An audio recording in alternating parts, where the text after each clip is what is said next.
அன்பு சொந்தங்கள் அனைவருக்கும் வணக்கம். நான் உங்கள் ராஜாவின் பார்ட் 4. இந்த வீடியோவில் வந்து நம்ம காலேஜில் உள்ள செகண்ட் செமஸ்டர்லேருந்து பார்க்க போகிறோம். செகண்ட் செமஸ்டரில் அப்படியே நாங்கள் சலீமு எல்லாமே வந்து நல்லா ஜாலியாக அப்படியே ஆர்ட் அடிச்சுக்கிட்டு, காலேஜ்னால் என்ன லைஃப்னால் அவ்வளோ என்ஜாய்மெண்ட்ஸாக இருக்கும். அந்த மாதிரி தான் பக்காவாக இருக்கும். விடுஞ்சுன்னா காலையில் வந்து காலேஜுக்கு போகிறது. செகண்ட் செமஸ்டரில் கொஞ்சம் ஃப்ரீயாக இருக்கும்னு பார்த்தோம், ஃப்ரீயாகவே இல்லை. சரின்னு சொல்லிட்டு எங்கள் ரூம்மேட்ஸ்லாம் வந்துட்டு ஃபுல்லாக பக்கத்து ரூம்லேருந்து வருவானுங்க. வந்துட்டு டக்கு டக்குன்னு கதவை தட்டிவிட்டு, கரண்ட்டு போயிடுச்சுன்னா கதவை தட்டிவிட்டு வெளியில் இருந்து செருப்பெல்லாம் தூக்கி உள்ள டம்முன்னு அடிச்சுட்டு ஓடிடுவானுங்க. அப்படியே அந்த மாதிரிலாம் பயங்கர ஜாலியாக இருக்கும். ஒரு நாள் என்ன பண்ணோம், சரி நம்ம ஏதாவது பண்ணுவோன்னு சொல்லிட்டு ராஜுன்னு ஒரு பையன் இருப்பாப்புல ஏரோநாட்டிக்கலில். அந்த பையன் வந்து நல்லா வந்து ரீமிக்ஸு இதெல்லாம் கவிதை ரீமிக்ஸு இதெல்லாம் வந்து எழுதுவேன்னு சொன்னாப்புல. நமக்கும் அப்பப்போ வந்து டப்பிங்கு இதெல்லாம் வந்து கொஞ்சம் ஆர்ட்டில் வந்து கொஞ்சம் இன்ட்ரெஸ்ட் நடிக்கிறதுல. சரின்னு சொல்லிட்டு வாடா எழுதுன்னு சொல்லிட்டு எழுதணும். என்னடா என்ன மச்சான் எழுதலாம் அப்படின்னு கேட்டான். சரி, தலைவரோட படம் இருக்குல்ல, ரஜினி சாரோட படத்தில் வந்து இந்த சக்தி கொடு பாட்டை வந்து மாற்றி எழுதுவான்னு சொல்லிட்டு எழுதணும். சரி, எப்படி மச்சான் எழுதலாம்? சரி நான் சொல்கிறேன் எழுதுன்னு சொன்னேன். சக்தி கொடுங்கிற இடத்துலலாம் முத்தம் கொடுன்னு போட்டுக்குன்னு சொல்லியாச்சு. சிரிச்சான் அப்படியே. சரி, என்ன பாட்டு அது?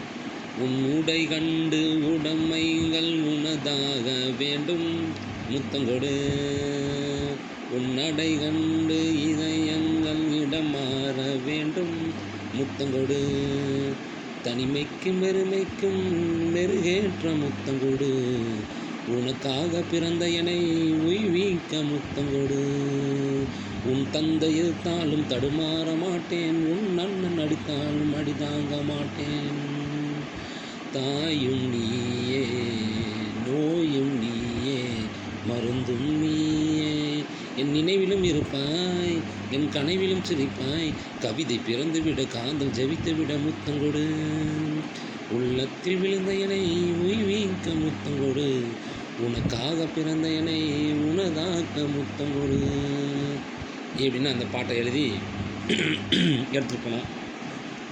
எடுத்துகிட்டு போயிட்டு நல்லா இருக்கும் மச்சான் அப்படின்னு சொல்லிட்டு இந்த வருஷம் வந்து ஆனுவல் டேயில் வந்து இந்த பாட்டை வந்து நம்ம பாடிடுவோம் அப்படின்னு சொல்லிட்டு இருக்கும்போது அச்சோடிட்டெல்லாம் எடுத்துகிட்டு போனால் செருப்பால் அடிப்பாருன்னு தெரியும். அதனால் அதை வந்து எடுத்துகிட்டு போகல.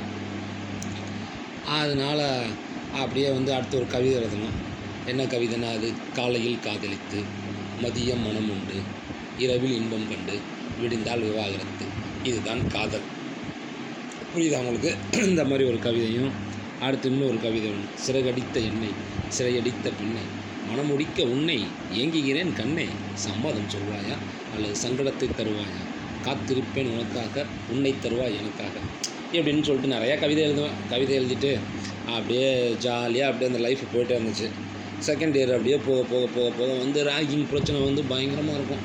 சட்டையை போடு, இதை பண்ண அதை பண்ணுன்னு சொல்லிட்டு கையில் காசும் இருக்காது, வெளியில் போய்ட்டு எதுவும் சாப்பிடவும் முடியாது. கையில் காசு வேணும்னா ஏதாவது சம்பாதிக்கணும் அப்படின்னு நானும் சேர்த்து எல்லாம் சேர்ந்து முடிவு பண்ணோம். சரி, அப்போ என்ன பண்ணுவோம்னா ஃபஸ்ட் இயர் ஹாஸ்டலில் காலேஜில் மாதிரி தான் ஏறி குச்சி மதுரைக்கு போகிறது.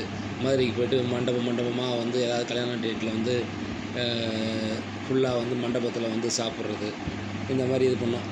அப்போ நான் சொல்லியிருந்தேன் பார்த்தீங்கன்னா ஒரு மொபைல் வாங்கணும்னு சொல்லிட்டு. ஏன் வந்து நம்ம வந்து மொபைல் பிஸ்னஸ் பண்ணக்கூடாதுன்னு நினச்சோம். சரி, அப்போ தான் வந்து ஜியோ வந்து லான்ச் பண்ணியிருந்தாங்க. நான் ஆல்ரெடி சொன்ன மாதிரி ஜியோ லான்ச் பண்ணியிருந்தாங்களா. இதெல்லாம் வந்து எப்படி வாங்குறது என்ன பண்ணுறதுன்னு தெரில. அப்படியே காலேஜ் போச்சு. அதில் ஒரு 6 பேப்பர் ஆச்சு. இப்போ ஒரு 6 பேப்பரு. ஸோ மொத்தம் 12 பேப்பர் ஆச்சு. எக்ஸாமினேஷனு, காலேஜ் கிளாஸுக்கு போனால் போயிட்டு உட்கார்ந்துட்டு தூங்குறது எல்லாமே எங்கள் சீனியர்ஸ் தான் வந்து மோஸ்ட்லி வந்து ப்ரொஃபஸராக இருப்பாங்க. அங்கேருந்து டெஸ்ட்லாம் விட்டு அடிப்பாங்க தூங்கினாக்க. அந்த மாதிரி நான் என் ஃப்ரெண்டு பாலா எல்லாம் வந்து போனோம். சும்மா ஒரு நோட்டு மட்டும் எடுத்துகிட்டு போகிறது, எழுதுறது. படிக்கிறங்கிற சுத்த இன்ட்ரெஸ்ட்டே கிடையாது, அந்த ஞாபகமே கிடையாது. ஜாலியாக இருக்கணும், என்ஜாய் பண்ணணும் லைஃப்பை, ஏதாவது சம்பாதிக்கணும் அப்படிங்கிற ஒரு எண்ணம் மட்டும் தான் இருந்துச்சு. ஃபேமிலி கஷ்டம் அப்போ தான் நமக்கு கண்ணு முன்னாடி வந்துச்சு. செகண்ட் இயரு செகண்ட் செமஸ்டர் அப்படியே போயிட்டே இருந்துச்சு.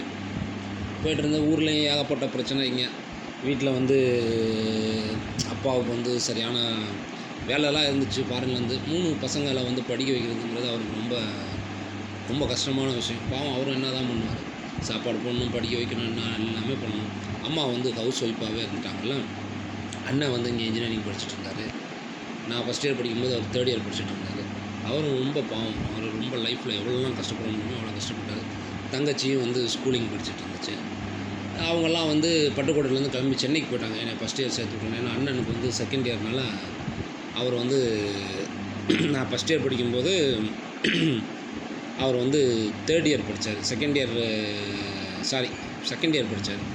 ஏன்னா வந்து அவருக்கு இங்கே வந்து அவர் வீட்டில் கையிலே இருந்து வளர்ந்தவரனால தனியாக ஹாஸ்டல்லாம் விட அம்மாவுக்கு பிடிக்கல. அதனால் அம்மா வீடை காலி பண்ணிட்டு அங்கே வந்துட்டாங்க. நம்மளை ஹாஸ்டலில் விட்டாங்க. ஏன்னா இவன் எங்கே இருந்தாலும் உருண்டுப்பான் அப்படின்னு சொல்லிட்டு ஹாஸ்டலில் விட்டோன்னா அவருக்கு வீடு காலி பண்ணிட்டு சென்னைக்கு வந்துட்டாங்களா. நான் வந்து ராமநாதபுரத்தில் இருந்தேன். அப்படியே செகண்ட் செமஸ்டரும் அப்படியே போயின்னு இருக்குது, மெதுவாக போயிட்டே இருக்குது. போகும்போது பல சம்பிரதாயங்கள் எல்லாம் நடக்குது காலேஜில். நமக்கு தான் இங்கிலீஷே வராது. நம்ம தான் தமிழ் மீடியம்லேயே டோட்டலாக படித்ததுனால எனக்கு வந்து இங்கிலீஷ் சுத்தமாக வராது. என்ன தான் சொல்கிறாங்கன்னு ஒன்றும் புரியாது. ஏதோ நான் எக்ஸாமில் எப்படி எழுதுவேன்னா கொஸ்டின் பேப்பரில் ஒரு மேக்ஸே வந்து மனப்பாடம் பண்ணிட்டு போய்ட்டு அதே திருப்பி எழுதி ஏதாவது பண்ணி ஆன்சரை கொஸ்டின் மார்க் போடுறதை கொண்டு வந்து பயாஜஸ் 40 பேஜ் இருக்குன்னா 40 பேஜையும் ஃபில் பண்ணிட்டு தான் வருவேன். 2.5 மணி நேரம் எக்ஸாமினேஷனில் 2.5 மணி நேரம் எக்ஸாமினேஷனில் 100 மார்க்குக்கு ஃபில் பண்ணிட்டு வருவேன். ஏதாவது ஒரு இது வரும்னு சொல்லிட்டு மார்க் வரும்னு சொல்லிட்டு அப்படியே எழுதி பார்த்தேன். செகண்ட் செமஸ்டரும் ஃபுல்லாக எழுதி முடிச்சுட்டு வீட்டுக்கு வந்துட்டு காலேஜ் வந்து பார்த்தா எக்ஸாமினேஷன் பார்த்தா 12 பேப்பரும் மறுபடியும் அரியர். இதில் 6 12 பேப்பர் எழுதுனா அதில் 2 பேப்பர் ஆப்சென்ட், 10 பேப்பர் எழுதுனா 10 பேப்பரும் அரியர். அங்கே தான் ஒரு ட்விஸ்ட் இருக்குது, உங்கள்கிட்ட சொல்ல மறந்துட்டேன். என்னென்னா